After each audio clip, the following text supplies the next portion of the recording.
So ayun po mga kababayan, mga kalangga, welcome back ulit sa ating munting channel, ang Alex Librada Vlogs.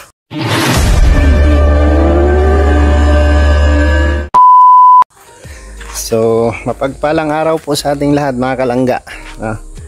Ito ulit tayo sa bakuran ng kubo, no?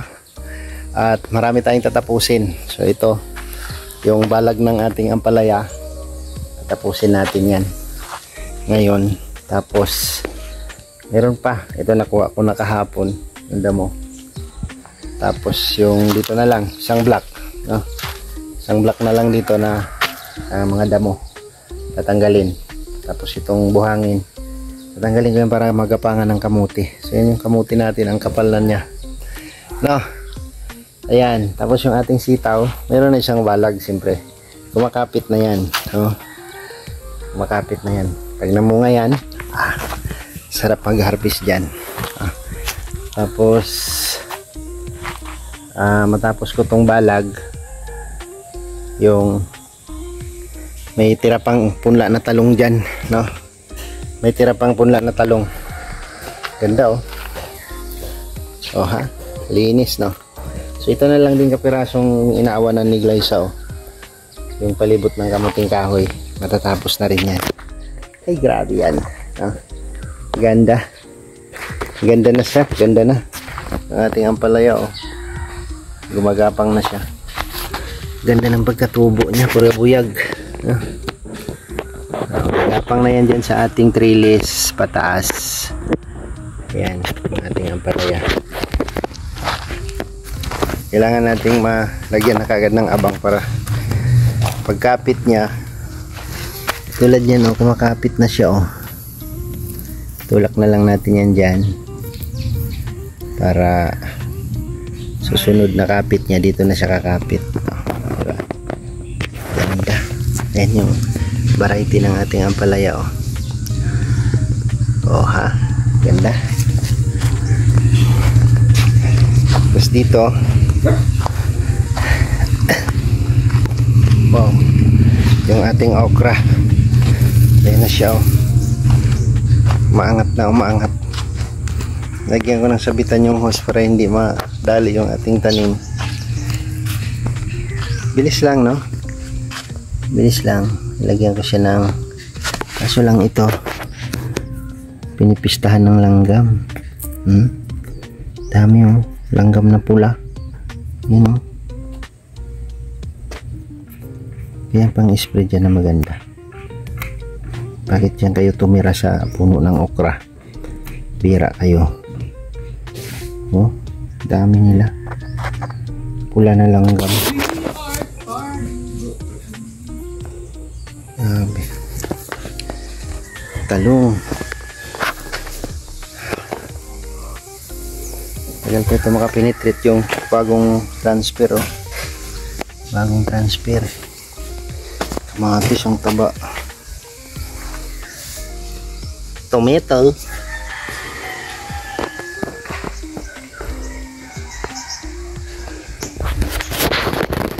Meron tayong dagdag na tanim dito. Lalagay akong saging dyan, oh. 2 puno. Kunin ko doon. Kalarga doon sa ating e-bike.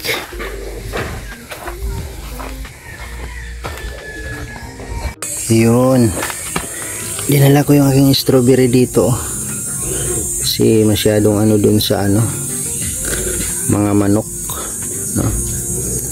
Ating strawberry. Tapos meron tayong 2 puno ng lakatan, no? Tatanim natin dito para may saging dito sa kubo. Itong 2 puno na saging.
Yung may asarol ka talaga, pero pala pa rin yung ginagamit mo, no?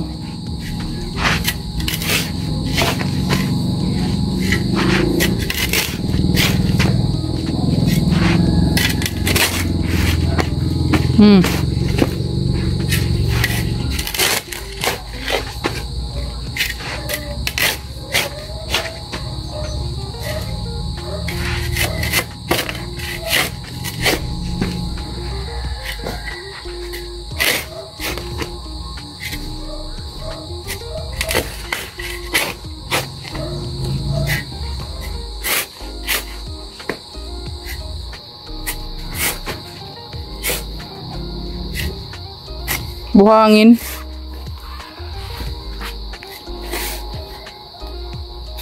Buhangin, no?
Isimilya mo muna yun, di.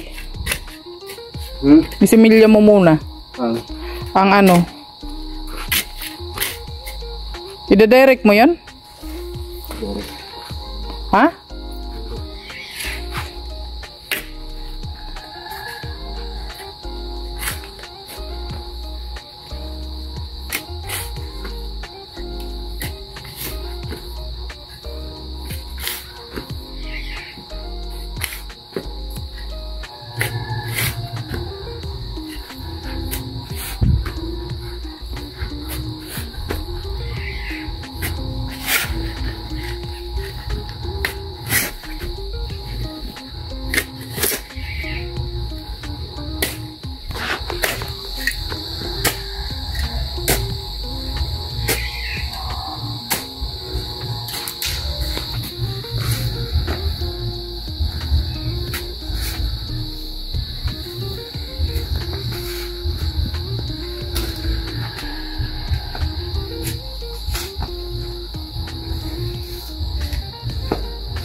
Marami na bagang bulaklak yan, oh.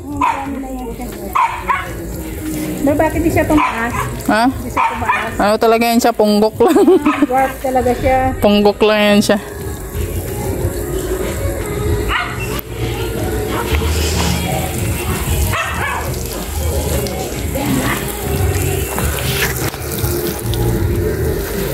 Maganda dito mag-harvest pagka may ano na, may laman na yung kamuti. Kukol ko ginagawa yung kamote dito. Oh. Ilalagyan yan ng tukod.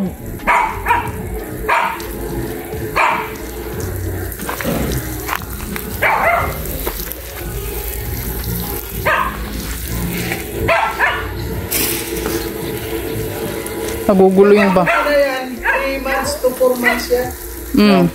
Kamuti. Ano siya? December pa yung harvest niyan. Ito maganda yung ampalaya.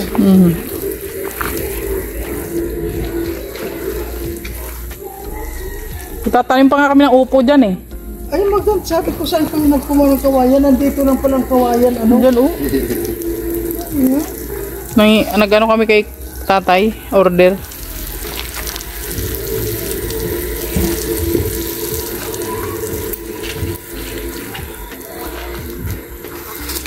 May mga buhangin kasi, no? Yun, no? Yung isa ano yung ginagawa na natin. Ano yan? Sa sariling sigab din siya. Si pasok naman yan. May sarili rin siyang...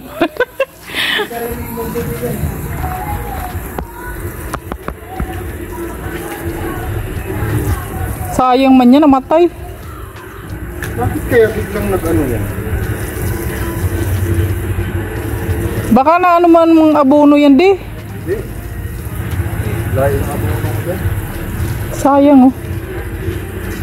Gumapang na sana siya.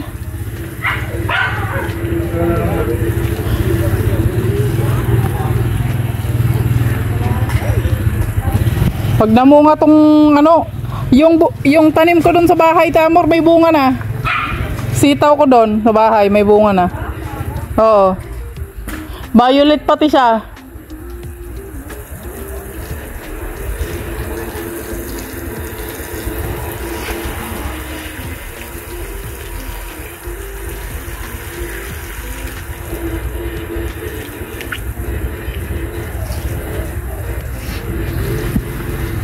Gusto mo bang pagbibigyan?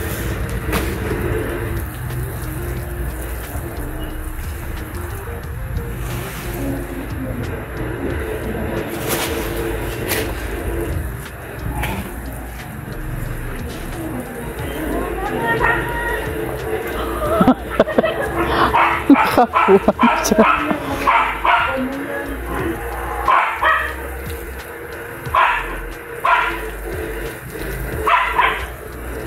Ang cute, no? Cute yung violet, no? Oo.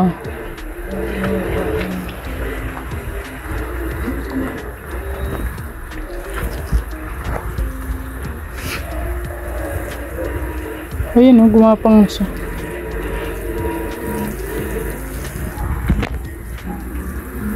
Lang siya. Pwede mo siyang dagdagan. Pwedeng sutsurin yung damo. Dapat nga hindi. Pag malaki na yung damo dyan sa ano, hindi pinubuno. Lalo na pag ang palaya daw.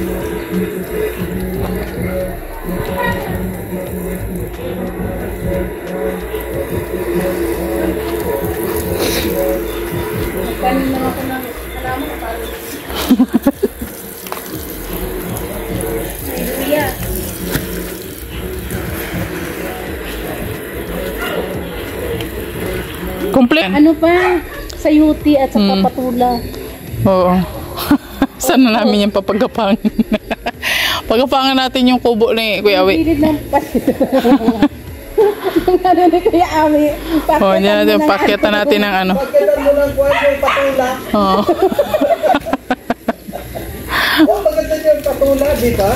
Oo. Patula, opo, saka sayuti. Magulat yan dyan. Bakit puro patula na yung ano niya? Kubo. Yung nakahiga na doon, patula na. So ayun po mga kalangga, nakapag ano na tayo, no? Ay saging na natanim dyan. Tapos nakapag ano na ako dito ng ano, di ko alam kung pitsay ba siya o mustasa, basta abangan na lang natin pag tumubo, no? Abangan na lang natin pag tumubo, guys. Ang tinanim ko yan, gilid lang na ng kubo, oh. Tapos ayan, nalinis na natin lahat ang mga damo, no? Nalinis na natin lahat ang mga damo dito. Ayan, may mga watermelon dyan, oh. So natanggal na natin lahat ang damo dito. Napakaganda niya ng tingnan. At organized talaga yung pagtanim, no? Organized. Makikita natin yung mga area dyan na kapag tumubo yan, no? Yung napakaganda ng area na pag-arrange natin ang ating garden, no? Para pag harvest hindi siya kalat-kalat, no? Linya-linya talaga siya. Ayan yung sitaw natin. Medyo ano na siya, gumagapang na.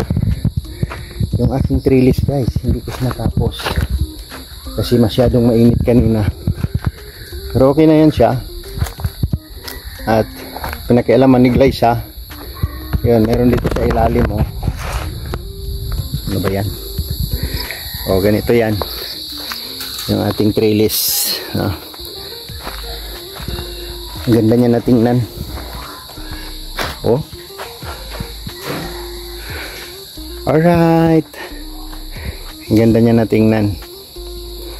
O, nasa ayos talaga yung mga tanim natin. So ayan, ito muna yung ating update dito sa ating garden.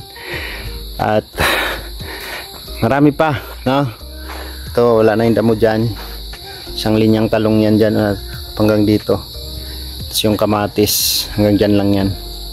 Tapos yung ating kamuti, mag-ano na yan, magagapang na ng gusto yan. So ayan, ginabi na naman tayo, alas 6 na napasado. So uwian na naman.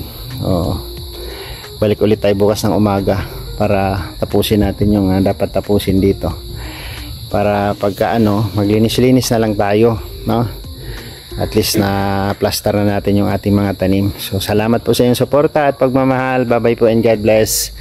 At kita-kits tayo next vlog, mga kalangga. Bye bye po, bye bye.